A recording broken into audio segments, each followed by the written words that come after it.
I started thinking after we left, I hadn't really thought through that. I mean, I reviewed that paper, obviously putting it onto the PowerPoint. But when they said 3 to 5 questions, that can't be data questions. That wouldn't be enough for a lot of studies. So they must be talking about central question and sub-questions. Not questions as related to the the questions about who is who do I need to talk to, that sort of stuff. Where do I get the data sort of questions, but questions that you want answers to. And so that's the realm in which 3 to 5 would be okay. And typically you have one central question and then you have sub-questions. And so that would mean if you have a central question, they're recommending 2 to 4 sub-questions. But as far as your data questions, that would be more than that probably. You're trying to anticipate everything that might be helpful to you. I'll confess a failure of mine that I'm still working on. Part of this 55 question survey that I did most recently got enough information for probably 10 articles. But one of them I did not ask one important question for sure, and so I'm stalled. It should be a very, very publishable issue. It only related to about 5 questions out of the 55, but it lacked one. I'm kind of judging myself here whether I should have known that. But regardless, I did not anticipate the question I needed to ask. It was about whether or not there needed to be a professional doctorate in the field of communications. Right now, all the doctorates in the field of communications are research-oriented doctorates, PhDs. But we have a very complicated field that is beyond, and let me back up a second. The field of communication studies started with psychologists and sociologists. And so they looked at it from that perspective as scientists would look at it, social and psychological scientists would look at it. They looked at it then differently than we look at it now. Because now there's so many important things about technology, for example. So many questions about management, for example. When they were doing when this field of communication started, it was in the 1930s. What media did they have then? Radio, telephone, newspapers. That was it. Pretty much books. I guess you add books to that. They didn't have a real complicated set of media. Almost all the media were separated. People who owned newspapers did not own radios. There was no such thing. TV existed, but there were nobody was broadcasting regularly with TV yet. There were no networks. People who published newspapers rarely published books. At least they didn't consider themselves a major book publisher. So all the media were quite distinct. So we didn't have what we call conglomerates today. We didn't have conglomerates. We didn't have real high-level technology. It was pretty simple for somebody to work in our field. Today, it's not so simple. So the main question I asked some other questions too, but the main question I asked that related to this paper I want to write is, the first question was, would the industry, I need to back up a second. I asked them the question first, if everything else was equal, would you hire somebody with a master's degree or a PhD? And their answer was a resounding master's degree. We don't want people with a PhD in our place, which made it immediately different than other fields. My brother was a world-class agronomist. Just about any pesticide company or somebody like that would have hired him like that, because his knowledge in the field of agronomy was of value to industry. The knowledge of the typical person with a PhD in communications is frankly of almost no value to industry. At least that's the way they perceive it. They perceive that the average PhD has nothing to contribute to the industry. And that's a sad state. So So my question was to industry, to the executives, if there was a doctorate, a practical doctorate, a professional doctorate that would train people in cross-media skills. So they had the skills for newspaper, for TV, for new media, and it trained them in cross-departmental. So they understood not just journalism, but they also understood the key role of the HR department, the human resources department, the key role of IT. They understood the technology fairly well. They understood the marketing side of the company. If somebody was cross-trained in those departments, and cross-trained in the media, would they be valued to industry?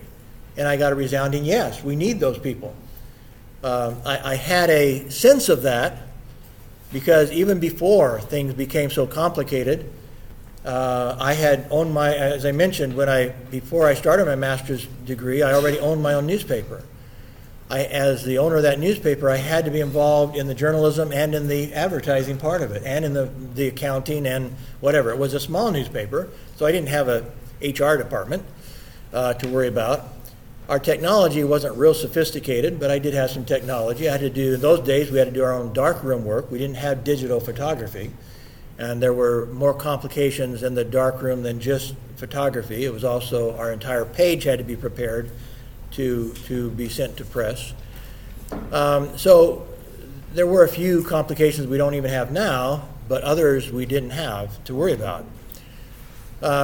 Nonetheless, that experience of being a newspaper publisher prepared me for other opportunities. And so as I was still finishing my thesis for my master's degree, I went to work first as an editor of a group of newspapers, suburban newspapers, and then became the publisher. And so I was overseeing helping to write and and work in advertising for 4 newspapers at the same time.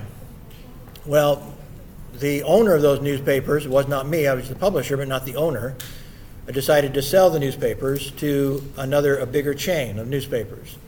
And they came in and looked at our books and looked at our operation, met our people, and they took me to lunch and said, "Ken,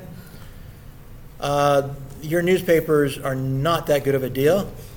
They're okay, but they're not a really good deal. But you're a good deal. Because we can find people to be our publishers. We can find publishers who have journalism background. We can find publishers who have advertising background. What we can't find are people who have both. You have both, we want you. If you stay, we buy the newspapers, we make you part owner. If you don't stay, we're not interested." Well, I already had accepted a teaching position in the State University of New York system, so I had to tell them no. But that meeting with those people left an impression on me also. Just like this journal article I wrote, I came away from that meeting realizing there's a gap in education. If they can't find publishers, there's a gap here. That there need to be people trained in the universities for this job. And so 30 years later, when I did this follow-up study, I wanted to pursue that a little bit. Now we have a more complicated system.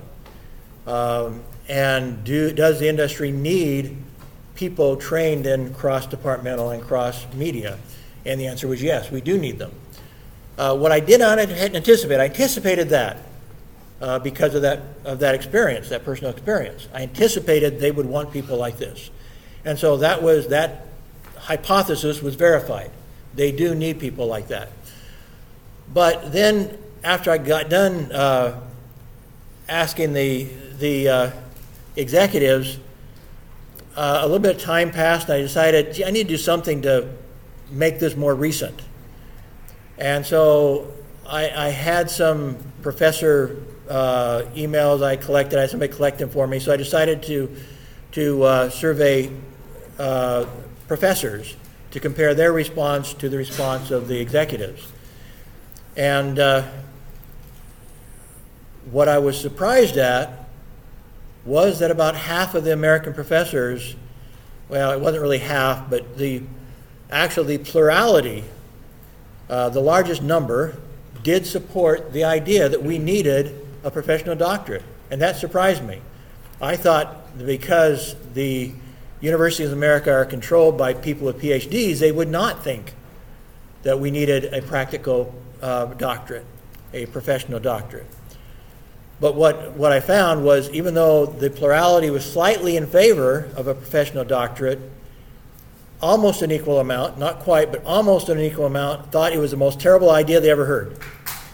And there was almost nobody in between. They either loved the idea or they hated the idea. Almost nobody was neutral on the idea.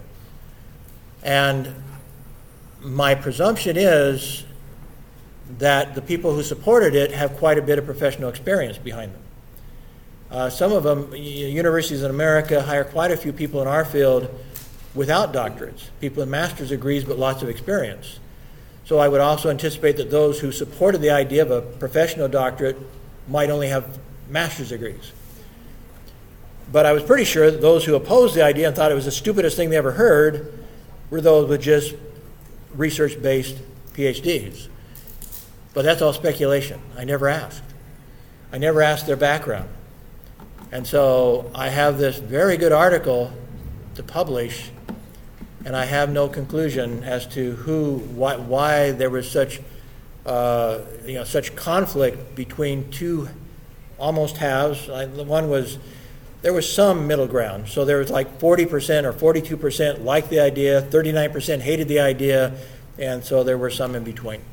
I don't remember the exact numbers, but I failed to ask all the questions. So some of your questions, going back, I think when they were saying 2 or 3 or 2 to 5 questions, they were talking about primary questions. Sometimes you need other background, for example, like I failed to get. I failed to ask their background. And consequently, I'm not ready to publish that article yet. And it drives me crazy because I think it's a good article. And we met with the research people from the main campus, and they think it's a good article. They say, what are you waiting for? And I need the other data. So anyway, so you need to think about those things and what data do you need in order to do your analysis. And it's not just all their opinion. It's also what's their background. And that's what I failed to get, was I'm not able to analyze their opinion based on their background because I didn't ask. I didn't ask that. I do have this, no, I don't. I'm thinking of the executive. No, the professors, I didn't ask hardly anything about their background. I didn't anticipate I would come into this situation where they were so diametrically opposed. I thought the majority would oppose the idea. And so when suddenly I found a fairly even split, that took me by surprise, and I didn't have the right questions asked. So anyway, think about that stuff as you write questions, and you may have, you don't want it to be too long. If you're going to ask, a survey, that's still fairly quick. You could ask 15 or 16 questions. That's okay. 55 is too much. But, if you get into somewhere, below 20, you're probably okay. The fewer you ask, the more participation you're going to get. One of the problems with mine was, even though I got a high number, what we call high N, it was a low percentage of response. Those who started it finished it, but a lot of them never started it. So it wasn't, I can't really say it was necessarily the length of it, but it was an email. It was an email survey, and email surveys always come back with a lower number. Emails don't get through. They get they're seen as spam, so they get routed off into the trash as spam. People are too busy, so they see that it's not something important, so they forget about it and they don't come back to it. Lots of reasons why you don't have nearly as high a participation with an email survey, but you don't. Nobody does. But the shorter it is, the more likely it is that you're going to get a higher percentage of response. We talked about all these a little bit already. Again, the in-depth interviews are usually because they're experts. The people you're interviewing are seen as experts in something. That doesn't necessarily mean that they're the CEO, but that they have some expertise in the question that you're trying to answer. And so that's generally the people you're going to do an in-depth interview with. That's why their opinions are important, not statistically. You can't say for sure that everybody that has their job title agrees with them. But you do this, you ask them lots of questions. So now you're way beyond 5 questions if you're doing an in-depth interview. The word is in-depth. And so you have some questions you've thought about, you write them down, and then in the middle of your questions, you start coming with new questions. Because they give you an answer just like the survey, they give you answers you don't anticipate, you have to be ready to ask some new questions. You may, in order to balance it, have to go back and re-ask or send an email to the people you already interviewed and give them a chance to answer the question that you didn't ask until you got into your third interview or whatever.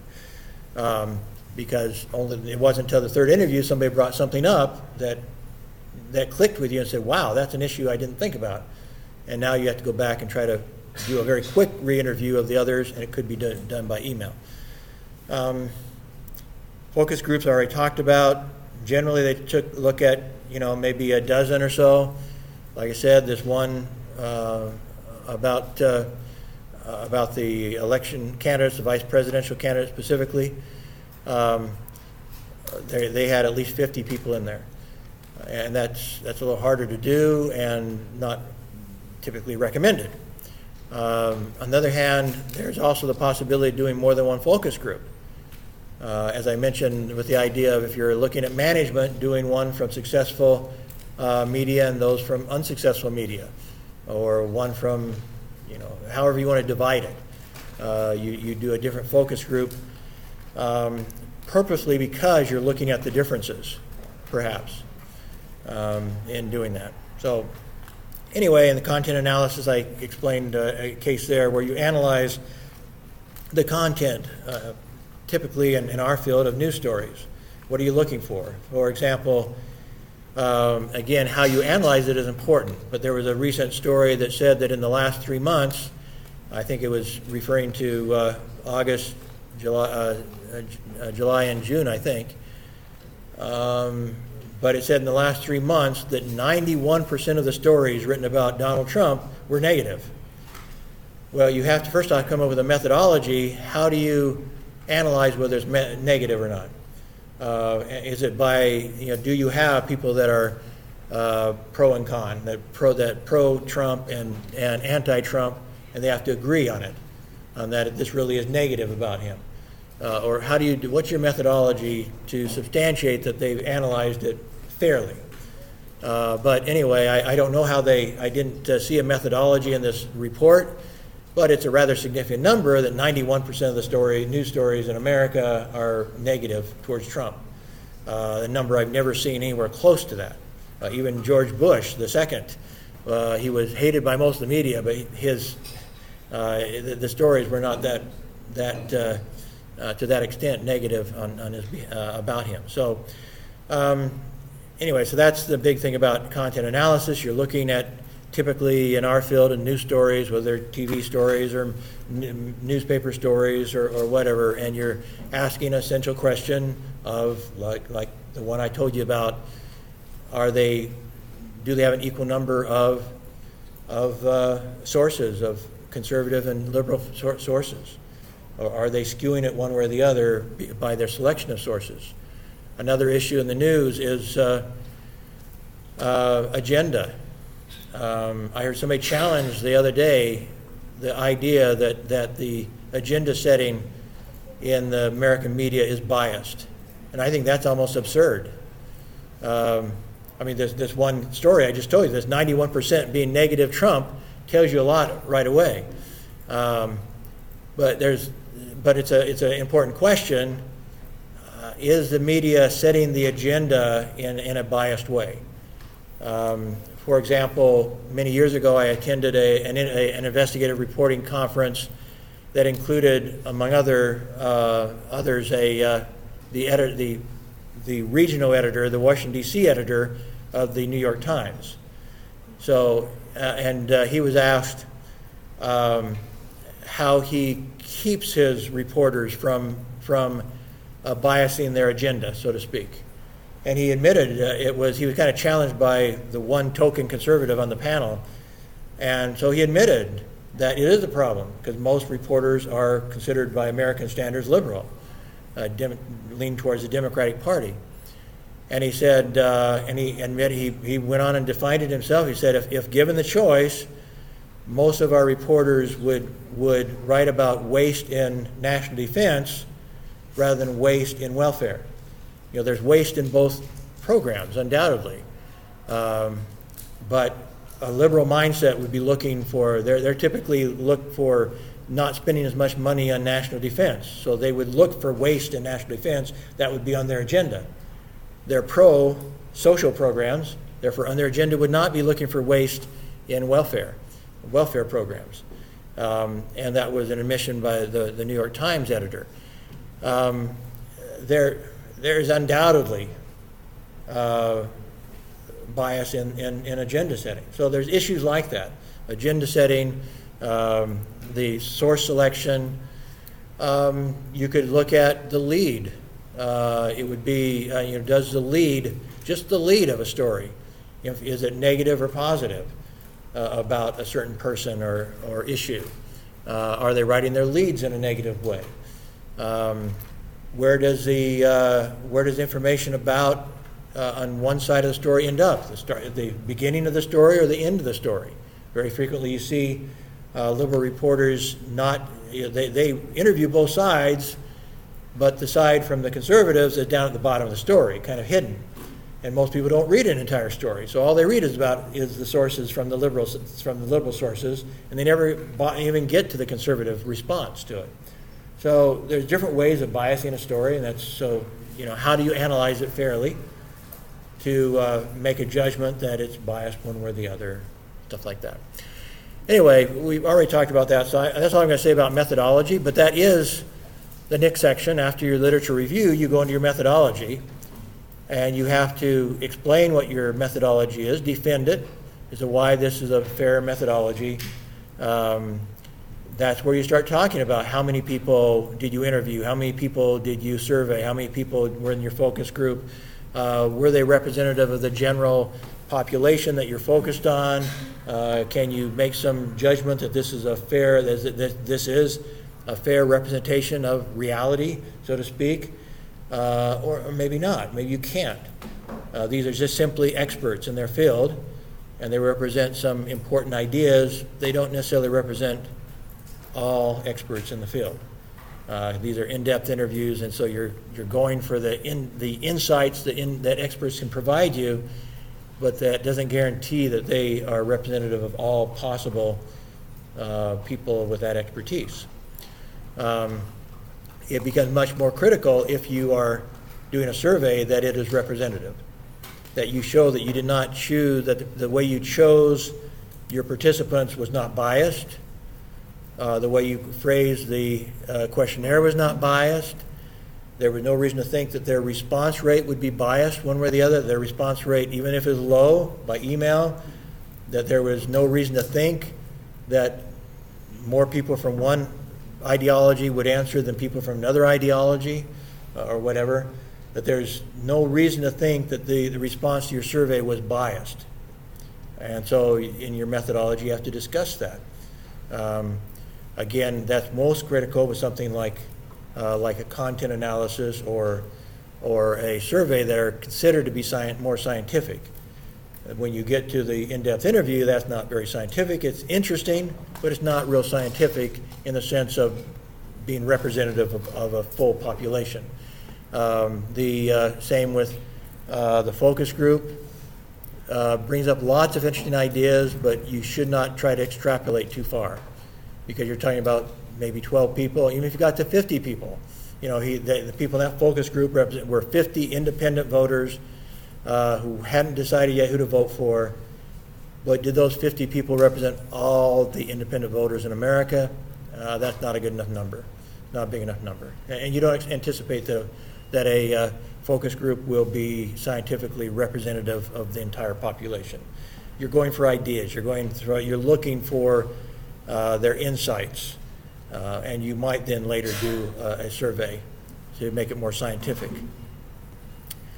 So after you go through your methodology, now you actually conduct your research, and now in your writing, you're writing the results. One of the things that you might even try to do before you even start writing your results is to put your data in tables that make sense, charts and tables that are easy to understand, and that in so doing, as creating your charts and tables, it helps you to identify the significant results. You see big numbers and small numbers, and you start looking at those, and you start it starts giving you ideas on how you should be writing about it. What should you be writing about in the results and findings? So you start with the numbers, and go ahead and spend some time looking at the numbers, building your charts and tables, and in that process, it helps you to like I say, think through what's important, and then you can start your writing. But again, you're going to present your most important findings first. So you don't do it in chronological order. You can reorder your questions. So just because you put your questionnaire in a certain order does not mean you need to report it in that order. You can change the order of it and start with the most important and wander down to the least important if you want to. You don't have to report all your findings. Like I said, there's no way I could get published and report the results of all 55 questions I asked the executives.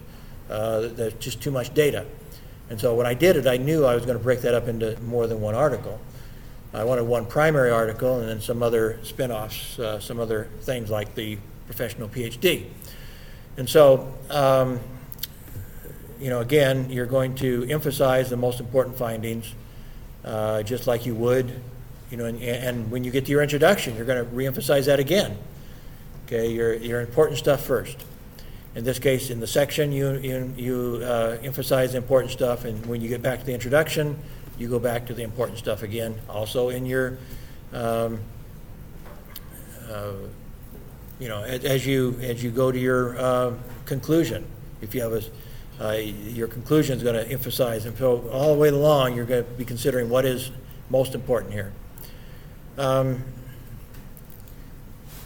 And again, along with important, you need to reconsider again what was your central point, and then you elaborate on it. This was the central question. That in theory, it may not be the most startling results, so it may not be the first thing you write about, but since you presented it, that's what you arrived to when you got done with your literature review. You came down with the gap. You came up with the gap, the missing information, and that led you to your central question.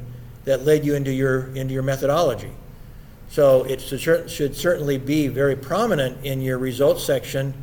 What the results or what information you get about the central question that you were pursuing to start with.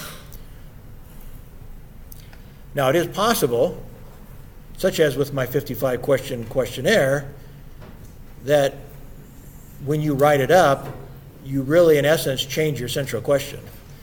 You find such different results that you find that the central question is no longer your central question. That is possible.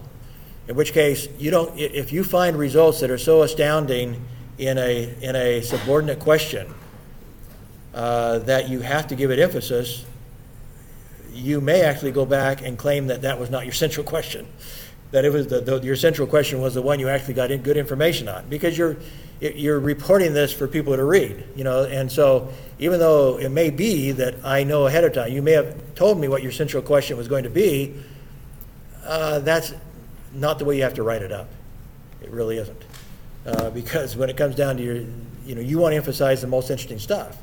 And so if it turns out that the real question was not the question you started with, you find other data that really is the most astounding, then when you write it, you may rephrase it and say that this was the central question when it really wasn't when you started, but it became that as you analyze the data.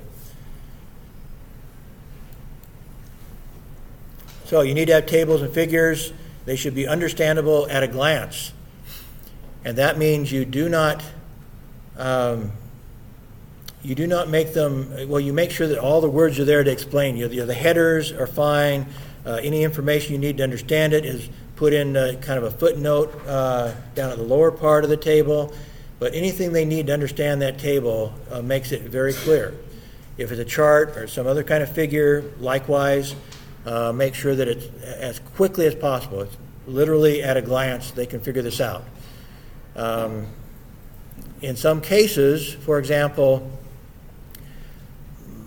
again, because I had so many questions, in order to simplify my data, in some of the ways I wrote it up, I may have given them a 5-point range: strongly agree, neutral, strongly or disagree, strongly disagree. That may have been my 5-point range, but in reporting it, I may crunch it down to agree or strongly agree, neutral, and agree or strongly disagree if it seems like it's not going to skew the data too much, but just to make it simpler for them to see it at a glance. That because there's so many questions, for example, I make the width narrower in order to make it not too complicated for them as they're reading down a long table. So there's different things you can do, but ultimately you need to make it understandable at a glance. And I said, as I said before, it can be helpful to do those tables ahead of time before you start writing the results and findings. One thing you don't do is when you do not refer to the results are given in Figure 1. Basically, your figures or your tables, your charts have to stand alone, and so does your writing. You don't make a general reference like this. Here, just read it yourself. Figure it out yourself. Now, it doesn't mean that you write about everything in the table. That doesn't mean you have to write about everything. But all the key points you're going to cover in your writing and almost pretend there is no table. I mean, you will refer to the table, but you're not going to say, figure it out on your own, basically. So you're going to give the most relevant, the main information, the relevant information in your writing, and then you will make the table speak for itself, and then you can refer to the table, but it's not to say, like I said, you don't suggest to them that they just figure out the results on their own. You have to tell them in words, and you have the table at the same time. It may have additional data, but if it's worth referring to at all, you have to refer to it in your writing. Otherwise, you can ignore some of the data as being not that relevant, but it's still there. You leave it there. You emphasize the important stuff. But if it's not relevant enough for you to give the detail in the writing, then you don't refer to it at all. You just leave it in the table, let somebody look at it on their own. Text and graphics should stand independently but be mutually supportive, as I said.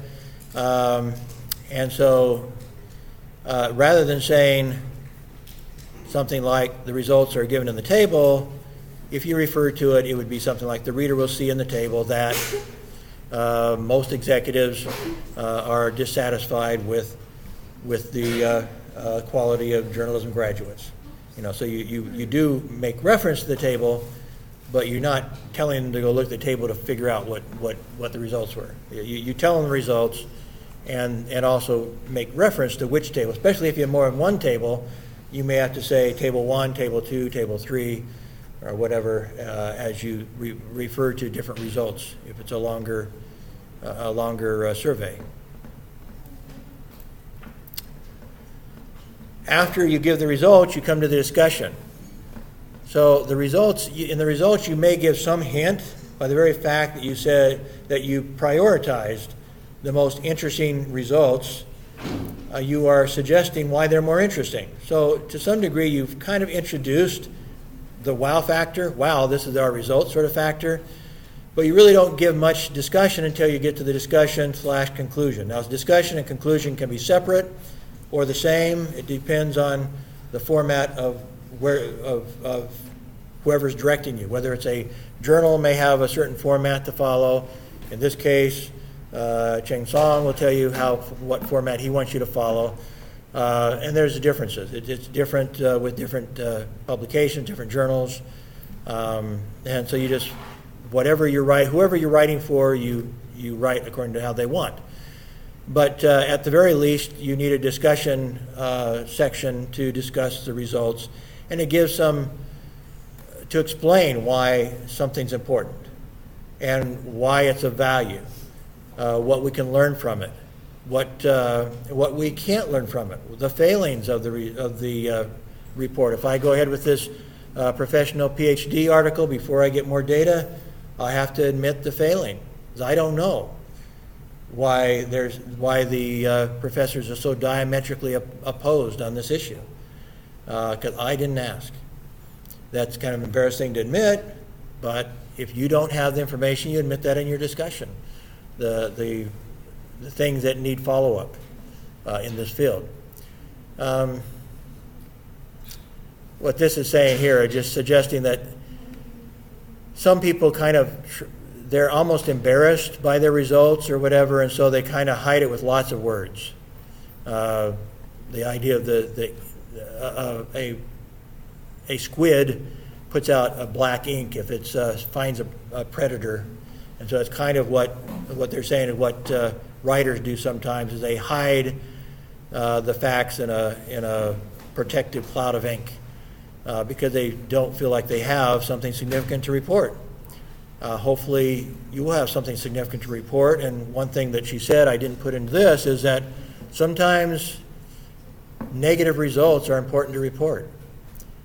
Sometimes results that are totally contrary to our hypotheses are important to report because we had what we thought was a logical hypothesis, and this blew it out of the water. And so those studies can be important.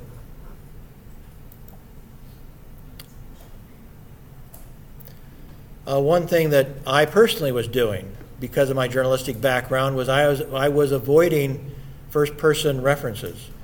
And she's saying that that's in the best academic writing, we do not need to avoid first-person references. We can say, I found that, or we concluded that. We can do that, according to her. I've always avoided it, but the more I looked and stuff, the more I think she's right. It, again, may depend on the recipient, whether it's a professor, whether it's not all professors would necessarily agree with this, and not all journals would necessarily agree with this, but her study has shown what most journals will accept and what is generally seen as best practices in academic writing, and she's saying this is seen as best practices.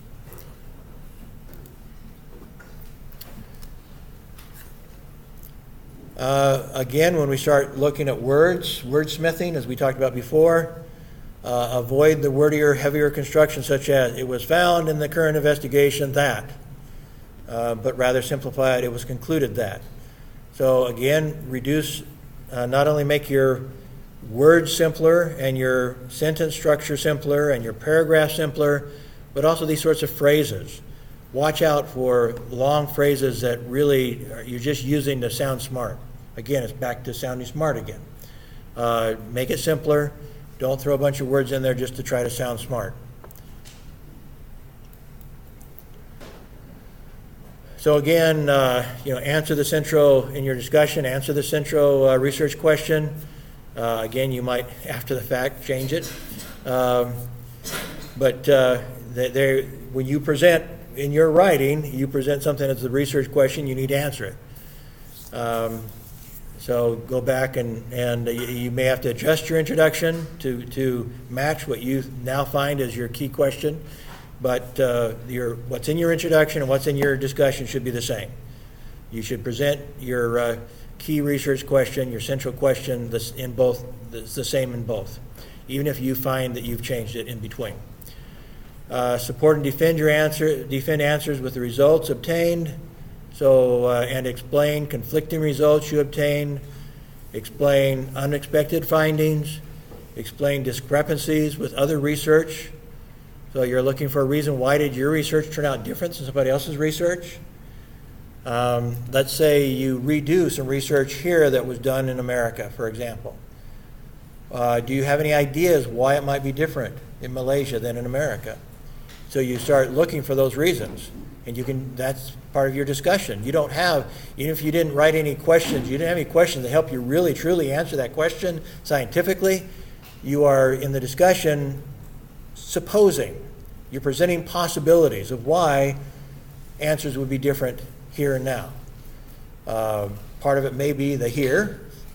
This culture is different. Part of it may be the now. This study's several years later than the last one. But whatever it is, you have to come up with reasons why there's discrepancies between this and research you looked at in your literature review. What happened? And you hope it wasn't that you did a bad job with your research. So you're hoping that's not the case. State limitations of the research. So again, if you do a study in Malaysia or a study in China, it has its limitations immediately. A study in America has its limitations immediately by where it's conducted. So that's one limitation. So you look at that limitation. To what degree might this research be affected by where it was conducted? There may be other things too that look like they may be limited, such as the limitation of my research was that I failed to ask what their background was. I don't know why some professors were strongly in favor of a professional doctorate and some were strongly opposed to it, because I don't understand their background. So for further research, I can suggest to my research that further research is needed to explore this strong disagreement within the academic community in America. So that could, if I proceeded now without further research, might be how I phrase it. State the significant findings. You've kind of suggested them. We should kind of, again, the most important stuff first. So you're kind of, you're going to kind of suggest that with the introduction to your discussion, but you need to wrap it up in a nice summary as well. So what were the most important findings that you had? And what makes yours different? Established novelty means what makes yours different than others. So reemphasize why yours is different. That's part of why it's significant, is yours is different. So they're kind of intertwined. Mine is, these are significant because it's different in these ways. In the discussion, in a short summary, and again, as I suggested before, state the significance of your research that's as part of your summary. So at the very end of your discussion, and again, this is kind of presuming that you don't have a conclusion. This professor, the Russian professor, the format she gave out did not have a separate conclusion from the discussion. And if they do have a separate, if somebody wants you to write a separate conclusion to the discussion, then this part, the summary and the significance, could be in the conclusion then. So it just depends whether you have a formal conclusion or you don't have or whether that's embedded within your discussion, where you put that information.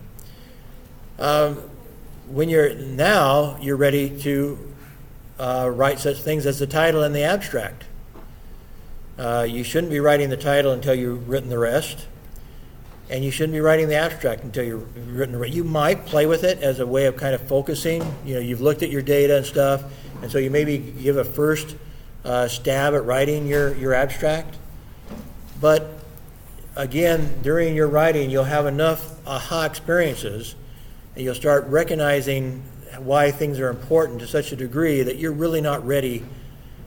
Before you write your article, you're really not ready for the abstract. And so unless you, again, just are doing it to kind of focus your thinking, you should just wait for the abstract. You should wait for the title. What really is important that I found here? And as you start discussing in your discussion, and if you have a formal conclusion, what is the most significant data in this study, now you should be able to write your title. But you may not really come to that. It may not be really clear to you until you are actually discovering things as you're writing it. As you're analyzing your data and as you're writing about it, you start discovering things within your data that help you come to certain conclusions and then help you write the title and write the abstract. With the title, again, what you're looking for, if you were actually trying to publish it, it'd be that, again, even though you're not trying to publish this work, probably, it is possible that you could have this published someplace. So you want to make a title that draws, in the professional world, the professorial world, citations. We get credit by the more people that cite our work, our research. And so you can think of it in that way, or you can think of it journalistically, what will draw attention, what will get people to read it. If they read it, then they're more likely to make citations. From a professorial perspective, we're looking for citations. You don't want it to be too short, too long. Between 30 and 40 characters is what she believes is the scientific average of the most published work.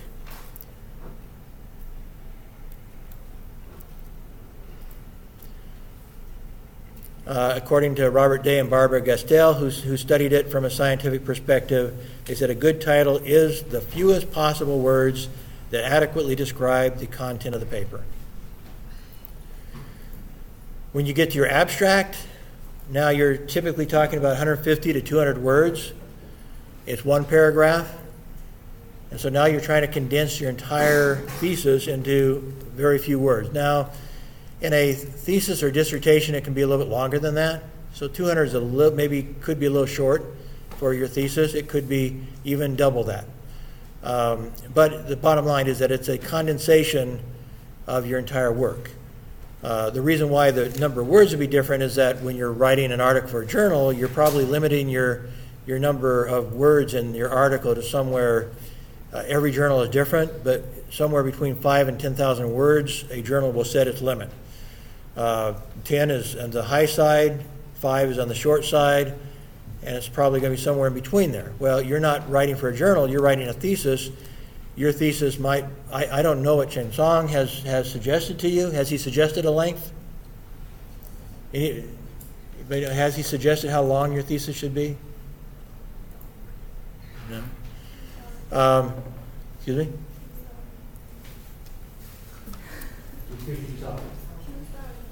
2,000? Okay, so that's shorter than most journal articles. So yeah, so I would say 150 to 200 words. If you're writing a 2,000 word thesis, that's plenty. If you were writing a master's thesis, would be a lot more than that. Would be at least 20,000, and could be quite a bit more than 20,000. Could be 40,000 or 50,000. Now you're talking about maybe making a longer abstract when you get out to lengths like that. Again, the abstract, the purpose is to, you're explaining the purpose, you're explaining your central question, you're making a brief statement of what was done, in other words, your methodology. You need to give them some hint of your methodology. Was it a survey? Was it content analysis? It doesn't have to be a lot of explanation. That's for your methodology section. But you're going to give them some idea of your methodology. So what you did in your study, a brief statement of what you found. So you need to give them the key results, the most important results, and a brief statement of what your conclusion was. After getting this information, what of value is your study, whatever your ultimate conclusion was for your discussion. So all of that, you're talking about a little piece out of each section, more or less a piece out of each section of your thesis, being abbreviated into your abstract. The abstract is self-contained, capable of being understood without any other additional text. So you need to make sure that it's, like I said, self-contained. It's totally understandable. If they never read anything else, they will appreciate the information you gave them in your abstract. Obviously, you can't include everything, but what is there, you don't leave anything dangling. You explain it, you give the conclusion, whatever, and they feel satisfied with they may feel curious, and hopefully they will read the rest of your thesis, but within that, still, you don't leave something dangling out there so that leaves them irritated with you, that they don't understand it at all because you didn't give them enough information. You don't want to do that. So you want to give them enough information they feel satisfied with it. You also have to set some key words. In looking at key words, you avoid words with broad meaning. Like there'd be no point if you're all writing about journalism to use the word journalism in your key words. That's too broad, probably. It's not an absolute truth, but you're trying to look for words that if somebody did a search, they would narrow it down. If you think about doing a Google search, if you put the word journalism in a Google search, you'd probably have 200 million responses to that. So how, if you were doing a Google search, would you get down to your article if it was on the internet someplace?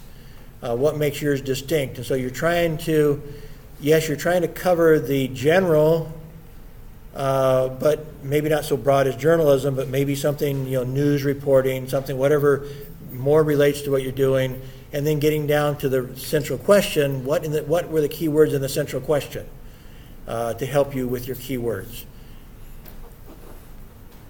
From a different source, I've added this, and again, I'll have asked Chen Song to get this information to you, post it on Moodle or whatever he's doing to get you information. But these are some ideas for writing your keywords. I don't think I'm going to go through all of those right now. I sense that you guys are getting a little restless. What time is it?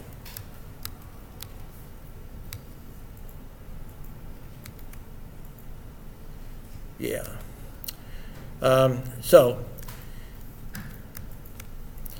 I'll let you read that on your own, but some ideas, it's not something that's probably going to keep you awake at nights right now about, but when you get down to writing your keywords, you can come back to this and reconsider that.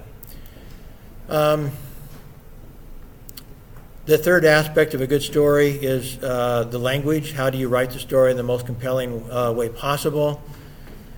Some hints on this. The golden rule for scientific writing: be clear, concise, and focused. We already talked about that. Keep your paragraphs and sentences short. We already talked about that. This is, by the way, it's from the Russian professor. Avoid unnecessary jargon. Frame and contextualize what you're writing about. So give them, again, the context of your central question and so forth is important for them to understand. So that's why you get to your central question as quickly as possible. And build your article around that. You let your reader know what you're doing and why you're doing it, so that goes back again to your methodology and is built off of your literature review. You define your terms as quickly as you mention them. If they're important terms to use, then you need to make sure people understand the terms you're using. So if there's anything you think anybody that would read this would be confused about, you define the terms immediately. These are still basically the rules that for journalism. There's nothing here that is not a rule that we'd also say for journalism. So write like a journalist is my best recommendation. There's some more to this that you'll be able to find in the PowerPoint if you want to go back in simplifying your writing, for example.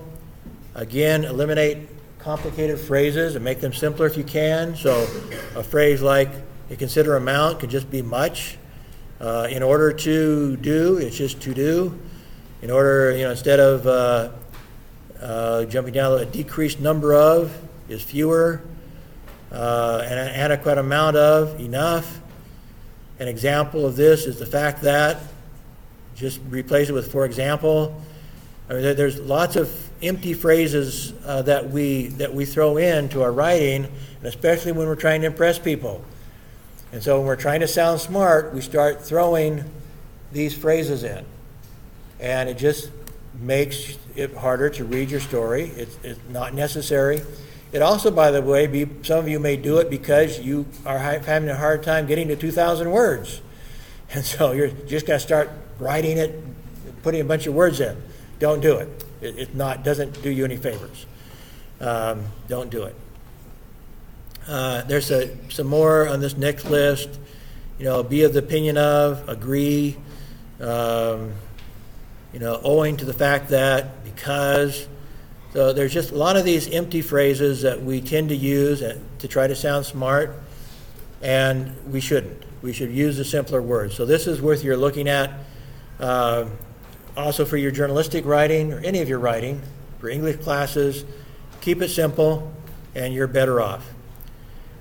In scientific writing, there's really, almost all the verbs we use are three verbs, three tenses. And she's analyzed it. This, again, came from the Russian professor, that most of your story will be written in present simple tense, which is good because that's what you're best at, right? Present simple tense. Keep it simple. And 70% of all, according to the science that she was citing, that 70% of all verbs used in research are present simple tense verbs. So that's a good thing. There is the past simple is sometimes used, and mostly, as it mentions down here, past simple tense is generally used in your review of journal, your literature review. So you're going through and saying, well, this person found this, these people decided this, these people showed this. You're using simple past tenses to do this. When you get to your present perfect, and that's only about 5% of the verbs, now you're looking at something more to summarize something. So I have a few examples here, and actually I just grabbed out of random a scientific story, and in some cases I corrected it because they did it poorly. So, for example, this is from a SAGE publication, Open SAGE they call it, and so you see, there's a lot of present tense verbs: is, hear, read, express, and so forth. But once in a while, he throws in some like is referred to, and actually it doesn't even make grammatical sense. I don't know how it got into the journal. They do not have a very good editorial staff, from best I can see. Because it should be like productive vocabulary knowledge, refers to the learner's ability to comprehend something they hear or read, so forth.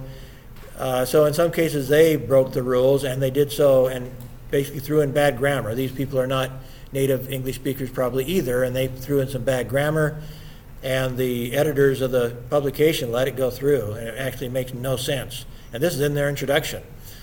In some cases they went to a different tense, because one of the things that happens in sometimes in your introduction or in your literature review is you refer to famous or really important research in the past, and so you might say has been argued, because there are people in the literature review that are arguing this. So you kind of start using a little bit of past tense, or very specifically that these particular researchers called the involvement load hypothesis. Anyway, so now you go back to your past tense because it's something that people did previously in previous studies. But nonetheless, introduction is typically going to be in the present simple tense, as you see here. This article that I was analyzing, then you go into your methodology, and I think I misstated a second ago, the place where you really get into the past tense is your methodology, because you're explaining exactly step by step what you did.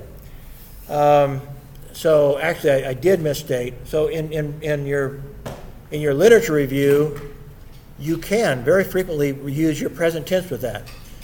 If you're referring to one of my studies, say one of the chapters of this book, according to Harvey, or Harvey claims, or Harvey said, found that this was true.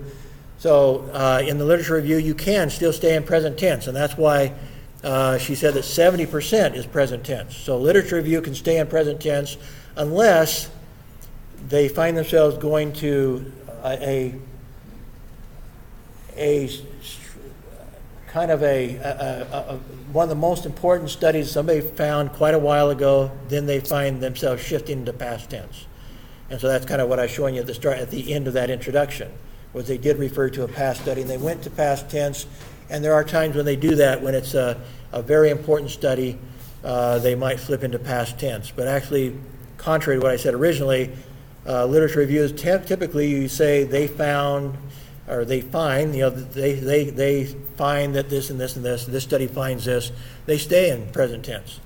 It doesn't sound terrible if you go to past tense, but you have to decide which way you're going to go. So once you can switch kind of with the section you're going into. So introduction is almost always present tense. Your literature review can be present tense or past tense. You can get away with either one, and you're probably not going to be criticized. But you can, according to her, most of them stay in present tense. Your methodology definitely mostly goes in the past tense, because now you're explaining to somebody what you did to get to your conclusion. What was your methodology, and not just your method, what did you do step by step? We set up teams of political liberals and political conservatives to analyze all the sources of these of all the top media in America. Now you go to past tense, and you go by step in past tense how you performed your study. And then the place where they find that you go to present perfect, I found that they did not do it in this study, so I scratched out their rather long. Basically, they went present tense. And so again, it probably could be done. It doesn't sound terrible to say in present tense, but according to the Russian professor, most of the time, this is where you find them going into the present perfect tense, like our study has confirmed the predictions of whatever else. So, but you notice in the rest of this, they use different tenses of verbs within that conclusion, and that I marked in green, and those are okay. The way they used them, these are looking more at how to apply these conclusions. Teachers can actively increase the effectiveness of their teaching data by using what they found in this study. So those are very appropriate. Most of the time, you're going to feel fairly comfortable in how you're writing, but just to be aware that a lot of research is written primarily in present tense, and get used to that format. Present is very simple, right? So we're talking about trying to write in a simple way. Present tense is simple. So try to keep your sentences simple and your verbs simple. Another recommendation here is try to use stronger verbs. Fuzzy verbs that she says are like affect, analyze. I don't feel real strongly about some of the ones she said, but they are definitely more general. And if you can find in the strong verb list something more specific, then that's better. So anyway, her point is be as specific as you can with your verbs, and they become stronger. So her list of fuzzy and strong verbs. There's another video that I would recommend. Again, I'll leave it for you to watch it. 5 tips to improve your writing. Could be valuable to you. It's not a very long. Now I can't remember exactly how long that one is, but it might be worth your watching. So, the conclusions that I would suggest and ask that you remember is that academic writing does not have to sound smart. It's your content that's important. So as you think about what you're going to study something interesting, and to come up with a good methodology to come up with interesting stuff. I'm not exactly sure, 2,000 words is kind of short to do a lot with. That suggests a very short survey, suggests a focus group, something that's fairly easy to do. But anyway, regardless, don't be trapped into, for you, that may seem like a lot, especially since it's not your native language. Don't try to use those long phrases to sound smart. Try to make your content be heavy with content and short on words. Be as simple, write as simple as you can, and again, in your choice of words and your length of your sentences, the complexity of your paragraphs, all of those things, Try to make it simple as you can. Make it readable. Make it skimmable. That's what people want. Even being a very practical purpose, Chen Song and I will be having to grade a lot of papers. If you write in a very confusing, wordy way to try to sound smart, that's almost a guaranteed way to get a low grade. Because it means we're going to have to reread stuff over and over again. We're going to get impatient with it. It might make us even mad. Literally. That trying to read your stuff, but you're trying to sound smart and you're just confusing and we can't follow what you're trying to say. It just literally can make a teacher mad, as well as an editor to a journal article. The journal editors also get mad when people write in such a way that they spend a lot of time trying to figure out what the heck are they talking about. And so don't do that to us, because you're really doing it to yourself. Make it simple, write clearly, stay within your control of the language so you don't misuse words, and it'll make it more readable and skimmable for us. We'll be happy, and you'll be happy with the results. Again, as I said then, if you write simply, it's much more likely you'll be grammatically correct. If you're using words you control, having shorter sentences so they're not so complicated, you lose track of what your subject is and what this pronoun referred to and whether it's a singular verb or a plural verb and all this sort of stuff.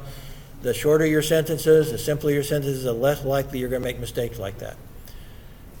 So make sure that to help your grammar and your spelling, your use of the vocabulary, keep it simple. And in this case, I'm talking to professors. It's more publishable, but even if you're not thinking that way, you might even be surprised.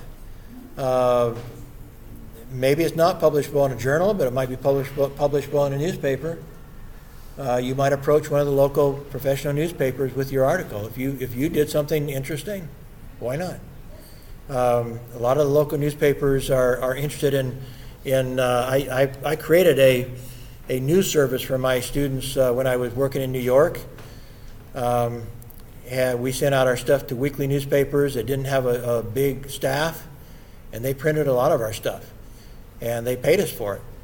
And we were able to buy new equipment and stuff for our department because of that. So don't sell yourselves short. If you do a good job, seek to publish it. Don't just get a grade for it. Go out and look for somebody that might want to print it.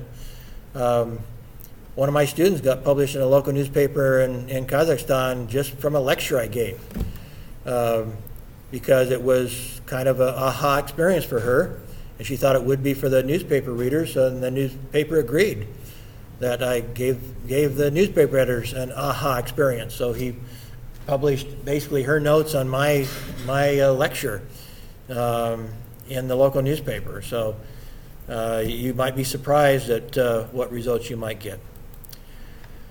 That's the end of the PowerPoint. Are there any questions that we've covered a lot of stuff? This is maybe my only lecture of the semester to you. And so that's why I wanted to cover a number of things I thought would be important to you to understand. I'm sorry we are a little bit late. Do you have any questions? If not, I'll let you go. The video, I will process the video. It's actually in two parts to keep it a little bit shorter.